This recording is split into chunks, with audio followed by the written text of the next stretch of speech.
Sí, buenos días, Eduardo. Con esta cápsula de hoy cerramos la trilogía dedicada a las barreras a la creatividad, con las barreras individuales, que son las que más nos afectan, y sin embargo sobre las que más poder tenemos para cambiarlas. Veamos.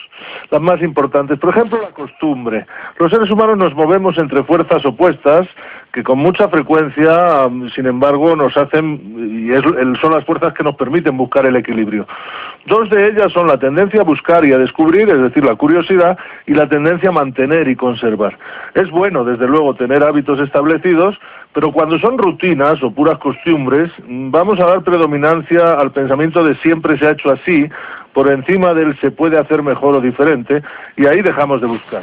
Hay que separar lo que son costumbres que nos están sirviendo para algo bueno desde una decisión consciente y queremos mantener, de aquellas rutinas que a lo mejor en su tiempo nos sirvieron, pero quizás hoy ya no nos están sirviendo para nada nuevo. Conviene revisar entonces las costumbres que son un lastre.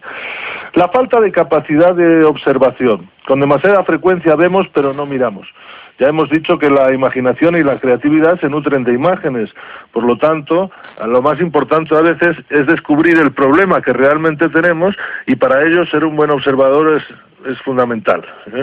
De hecho, entre las técnicas para descubrir problemas más efectivas, hay una que se llama la visita, que no es otra cosa que organizar una visita por nuestras instalaciones de personas ajenas a ellas que nunca hayan ido, sin hablar y solo anotando deficiencias que vayan observando. Bueno, está comprobado que observan y ven más de 10 veces más deficiencias, digamos, que las personas que estamos ahí cada día. Nuestra mirada cotidiana se acostumbra a los defectos, los integra y los acepta como parte de la realidad, dejando de cuestionarlos. Otra falta es la falta de confianza en nuestra imaginación. Ya hemos dicho que la inteligencia se revela en dos procesos, el pensamiento lógico racional y la imaginación. Y cuando no nos fiamos de la imaginación acudimos a la lógica. Y a veces la lógica nos juega malas pasadas, ¿ya?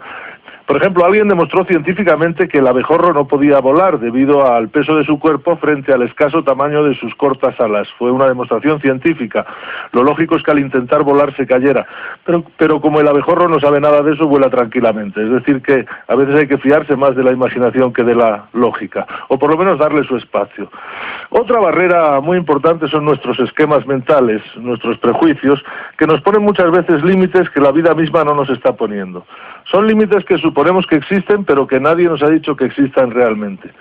Una leyenda urbana de la que no me hago responsable cuenta que los norteamericanos dedicaron mucho tiempo y dinero a diseñar un bolígrafo capaz de escribir en el espacio en condiciones de ingravidez, mientras los soviéticos, en plena crisis de dinero y con mucho menos dinero, hicieron viajar a sus cosmonautas con un lápiz. Es decir, que cuando la escasez es un problema, la creatividad también a veces nos lleva a soluciones muy sencillas y muy fáciles.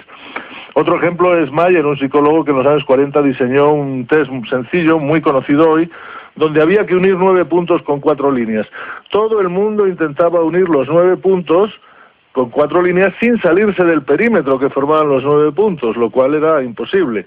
Pero nadie había dicho que salirse fuese un límite, era un límite autoimpuesto.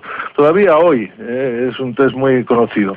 Y finalmente las dos más importantes probablemente, que son la falta de confianza en nuestras posibilidades y el problema de la comunicación. Respecto a las posibilidades, ya lo hemos dicho, lo que nos define hoy no es lo que somos hoy, sino nuestras posibilidades de llegar a aquello en lo que nos podemos convertir. Estas posibilidades no son infinitas, pero desde luego son enormes. Si yo creo en ellas y quiero acercarme a ellas, voy a estar en permanente estimulación de mi potencial creativo, preguntándome siempre qué me falta para llegar y buscando la manera de lograrlo. Pero si no creo en mis posibilidades, mi mente va a trabajar para justificar el por qué no puedo y ver límites por todas partes, para quedarme más tranquilo. Y tiene que ver en ese sentido nuestras comunicaciones internas, que sería la última barrera, que se basan también en nuestras creencias. Y cuando son limitantes, producen de inmediato un efecto inhibidor de mis posibilidades, tanto a la hora de creer en ellas y de tener ideas originales, como a la hora de actuar. Pensamientos como yo no sirvo para pensar, no estoy preparado, no sé pensar, si esta idea que he tenido fuese buena, ya la habría tenido alguien más preparado, no tengo estudios, no se me ocurre nada, ¿quién voy a ser yo para mejorar lo que hay?, etcétera, etcétera, etcétera. Nuestras creencias, pensamientos y acciones se hacen siempre desde alguna emoción, por lo que hay que saber cuáles son los estados internos que van a propiciar la creatividad y limitan la presencia y la fuerza de todas estas barreras que hemos venido comentando 3 semanas.